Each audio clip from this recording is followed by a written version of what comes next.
le vice-délégué, M. Azir Paul, Monsieur le directeur exécutif de l'HPG, Dr. Excel Joseph, Monsieur le directeur départemental adjoint de l'éducation, M. Shadrach Telusma, Dr. Nadège Alfred, la directrice sortante de l'OFATMA, Pasteur Samuel Telusma, directeur de la défense, Monsieur Franz Bruno, mon papa adoré, les membres du MNT, mesdames, messieurs, c'est avec une profonde humilité, un sens aigu de responsabilité et engagement sincère que je me tiens aujourd'hui devant vous, honorée d'avoir été appelée à servir comme directrice départementale de l'OFATMA dans ce département si vital pour notre pays. Je tiens tout d'abord à exprimer ma gratitude au directeur général, M. Gerson Gagné, qui a placé sa confiance en moi. Cette nomination n'est pas simplement une fonction, mais un appel au service, une mission à accomplir avec intégrité, détermination et amour.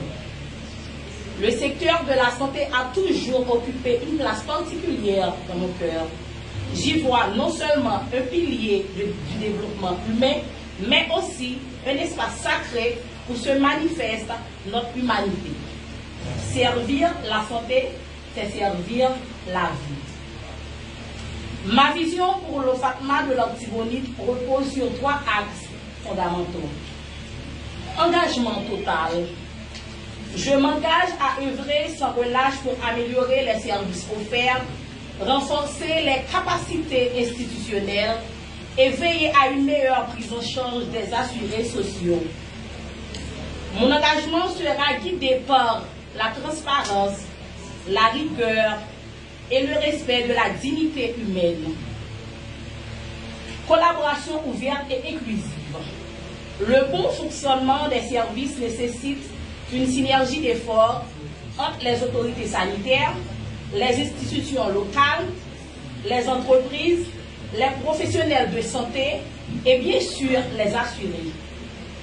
Ensemble, nous devons bâtir un OFATMA plus proche des citoyens, plus efficace et plus humaine.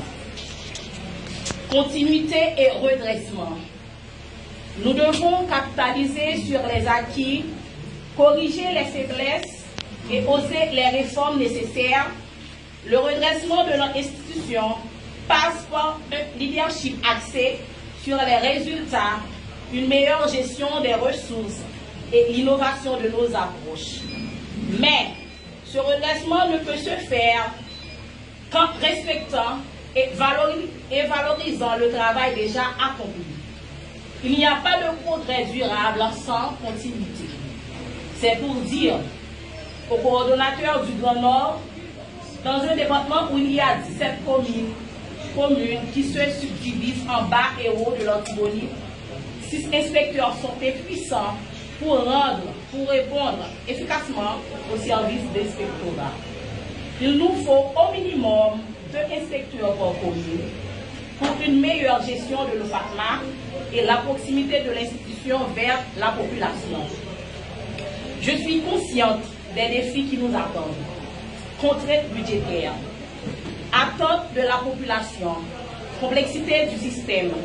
Mais je crois fermement qu'avec un leadership éclairé, une équipe motivée et une vision partagée, nous pouvons changer les choses. Permettez-moi de conclure en vous disant ceci. Je suis ici par conviction, par amour pour ce pays et par passion pour ce secteur si essentiel. Mon bureau sera un espace de dialogue, d'écoute et de solution, dans l'ordre et la discipline. Ma porte restera ouverte, ma main tendue et mon cœur dévoué. Merci de m'accompagner sur ce chemin. Ensemble, faisons de l'OFATMA de l'Artibonite un modèle d'excellence et de service public. Merci à tous. Et que vivent les soins de santé, que vive Haïti, que vive l'Artibonite, que vive l'OFAPI.